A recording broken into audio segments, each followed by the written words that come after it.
Hello दोस्तों, mission पाठशाला classes में आप सभी का बहुत बहुत स्वागत है। आज हम लोग सर्किल के जो बेसिक्स हम लोगों ने पहले वीडियो हम लोग देखा है, अब इसके आगे हम लोग नेक्स्ट थ्योरम करेंगे जो कि सर्किल के बहुत सारे इंपॉर्टेंट क्वेश्चनों को सॉल्व करने में हमें हेल्प करते हैं। आइए हम लोग पहला थ्योरम देखते हैं। जैसा कि यहाँ पे एक सर्किल बना हुआ है, सर्किल के अंदर एक क्वाड्रिलेटरल बना हुआ है, ठीक। और क्वाड्रिलेटरल में जो वर्टेक्स पे अपोजिट जो एंगल हैं, जैसे ये एक इधर कॉर्नर पे देखिए और इधर ये अपोजिट एंगल अगर यहाँ पे हैं, इनका जो सम होता है वो किसके बराबर होता है? 180 के बराबर होता है, ठीक। अगर इस एंगल का सम करेंगे तो वो भी 180 के बराबर होगा। क्लियर? तो ये हमारा पहला थ्योरम ये कहता है कि अगर कोई भी साइक्लिक क्वाड्रिलेटरल है, यानी सर्किल के अंदर क्वाड्रिलेटरल है, तो उसको हम लोग साइक्लिक क्वाड्रिलेटरल बोलते हैं। और इसमें अपोजिट हम लोग सेकंड थ्योरम देखेंगे। सेकंड थ्योरम में हम लोग क्या देख रहे हैं कि अगर ए बी एक कॉर्ड है और सी डी कॉर्ड है, दोनों अगर कॉर्ड सेम है यानी सेम लेंथ के हैं, तो सेम लेंथ में क्या होता है कि जो सेंटर पर दोनों कॉर्ड जो एंगल बनाते हैं वो भी क्या होगा? सेम होगा। ए बी कॉर्ड अगर यहाँ पर 30 बना रहा है तो सी डी कॉर्ड भी सेंटर के साथ कैसा एंगल बनाएगा? 30 ही बनाएगा। तो इस थ्योरम को हम लोग क्या लिख सकते हैं कि A B chord C D chord के अगर बराबर है तो ए ओ बी एंगल बराबर होगा सी ओ डी एंगल के। क्लियर? मीन्स 30-30 दोनों सेम होंगे। क्लियर? जैसे कि हमने ये बताया कि इसमें ए बी अगर सी डी के बराबर है तो एंगल यहाँ पे सेम हो जाएंगे। इसी का अपोजिट होता है। अगर क्वेश्चन में पहले से ये दे दिया गया कि अगर एंगल जो है सेंटर पे बने हुए ये पहले से अगर ये सेम है तो इससे बने हुए जो कॉर्ड हैं वो क्या हो जाएंगे? बराबर हो जाएंगे। इसका ये अपोजिट भी यानी रिवर्स में भी सेम है, ठीक।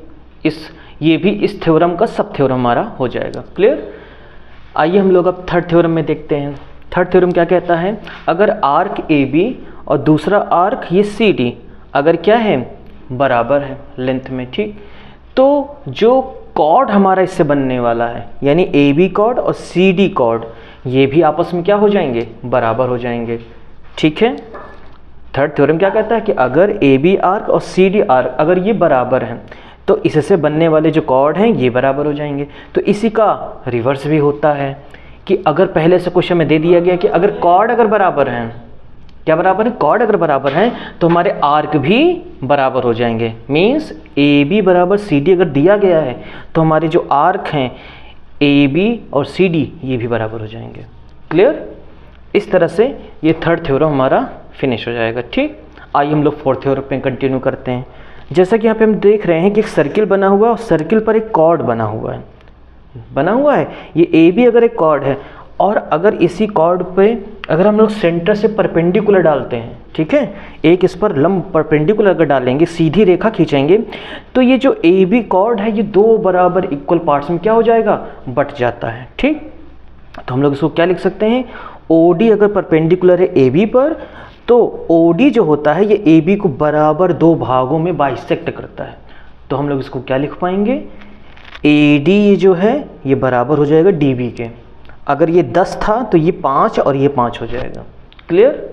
इस तरह से ये हमारा, और इसी का इसका रिवर्स अगर देखा जाए, क्या अगर हमें दे दिया गया क्वेश्चन में कि ए डी बराबर डी बी का दिया गया है तो इसका ये सेंस होता है कि इस पर जो ओ डी है वो इस कॉर्ड पर क्या होगा? वो लंब होगा।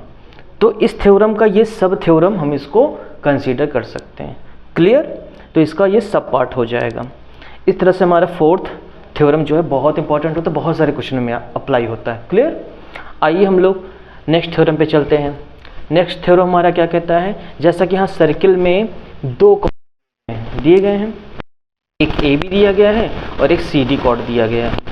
अगर ये ए बी और सी डी क्या हो? बराबर हों। अगर ये बराबर हैं तो इसका क्या मतलब है? ये सेंस एक और निकलता है कि सेंटर से इनकी जो दूरियां हैं वो भी बराबर होंगी। मीन्स ओ एम बराबर ओ एन, यानी दोनों कॉर्ड की सेंटर से जो दूरी है वो बराबर है। यानी अगर ए बी ओ एम दूर है तो सी डी ओ एन दूर है, और हम इसको क्या लिख सकते हैं कि ओ एम जो है वो ओ एन के बराबर है। अगर ये 5 सेंटीमीटर दूर है सेंटर से ये कॉर्ड तो ये भी 5 सेंटीमीटर दूर है सी डी कॉर्ड। क्लियर? इसी का हम लोग अगर अपोजिट देखें, क्वेश्चन में अगर ये दे दिया गया क्या कि अगर दो ये जो सेंटर से दूरियां अगर ये पहले से बराबर दी गई हैं तो इसका ये सेंस निकलता है कि हमारे जो कॉर्ड हैं वो भी क्या हो गए होंगे, इक्वल लेंथ के होंगे। क्लियर? इस तरह से इस थ्योरम का अपोजिट भी सही होता है। ठीक है, इसी का रिवर्स जैसे कहा जाए। तो इस तरह से हमारा ये थ्योरम भी क्लियर हो जाता है और बहुत इंपॉर्टेंट, बहुत सारे क्वेश्चनों में इसका सबसे ज़्यादा रोल होता है। क्लियर?